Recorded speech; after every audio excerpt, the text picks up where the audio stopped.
Hi, this is Manpreet from Go Global Immigration Advisors. I'm a registered migration agent based in Perth. We help people from overseas to come to Australia on temporary and permanent visas. So today we'll be talking about some of the possible visa options. So firstly, we will be talking about some of the temporary visa options available. So you can come to Australia on a student visa if you're looking to study a course in Australia. Student visa don't have any age limit. So basically you could be of any age and you can come to Australia. Different countries have different requirements in terms of the required documents, but the basic requirement is you should not have too much of gap. If there is a gap, you should be able to justify it, like you are working or you are studying.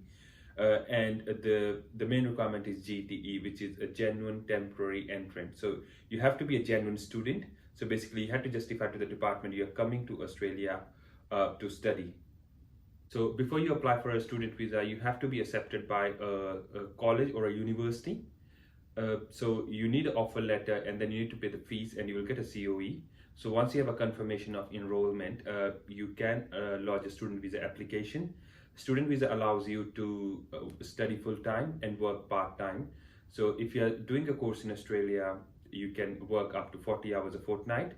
And if your partner is coming with you, if you are doing any course up to a bachelor's level, your partner can work up to 40 hours a fortnight as well. But if you're doing master's or PhD, your spouse is allowed to work full time.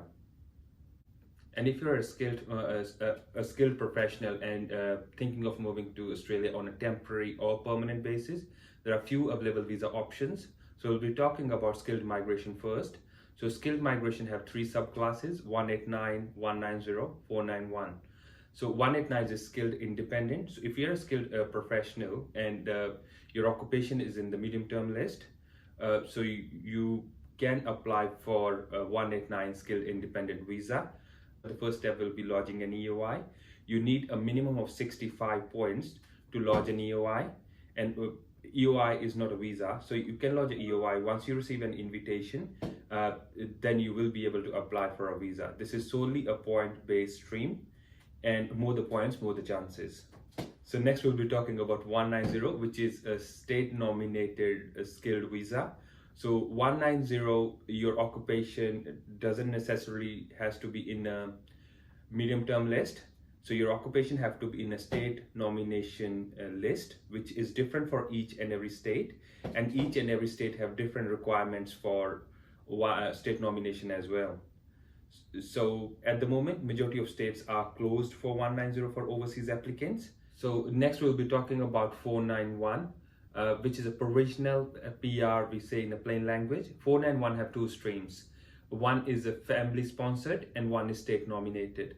State nominated, you get 15 extra points. Again, the requirements is different for each and every state. And for 491 family sponsored stream, you get 15 points for your eligible relative, and your occupation has to be in a medium term list, and your family has to be living in designated regional area, which is basically anywhere in Australia except Melbourne, Sydney and Brisbane Metro. So next we will be talking about employer sponsored visas. So employer sponsored visas, there are three categories: 482, temporary skill shortage, or TSS, people call it as well; 186, which is which have two streams; and 494. Firstly, we'll be talking about 482. For 482, your occupation can be in a short-term list or in a medium-term list, but the duration of your visa will depend on which list it is. It can be granted up to 4 years if your occupation is in the medium-term list.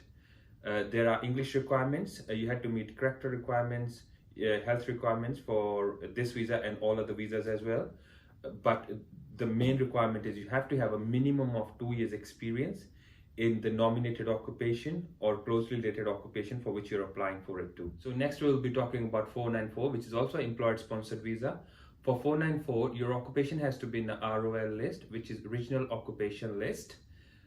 So basically your occupation has to be based in designated regional. So this visa is 5 years, and you do need an employer for this visa as well.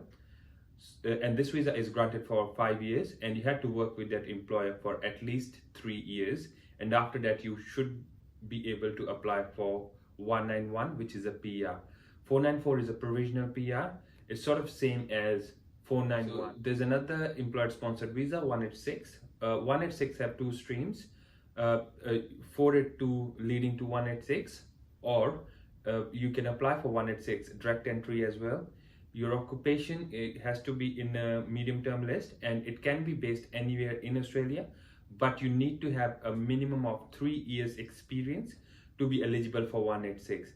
Again, in 186, you do need an employer who can sponsor you in your nominated occupation. There are several other requirements for employer sponsored visas as well, which we will be talking about in a separate video. So if you want to visit Australia as a tourist or want to see your family, you can apply for a tourist visa to Australia, subclass 600. If you're applying for overseas, so you have to have a plan where you are visiting, or if you have a family, you need to provide documentation of your family who is staying in Australia. You can apply for a partner visa if you are married to an Australian PR or citizen. So a partner visa, if you're applying for offshore, you apply 309 100. So it's a combined application you lodge for a temporary stage and a permanent stage. If you are engaged to Australian PR or citizen, you apply for a prospective marriage visa. So basically you are engaged and you're coming to Australia to get married.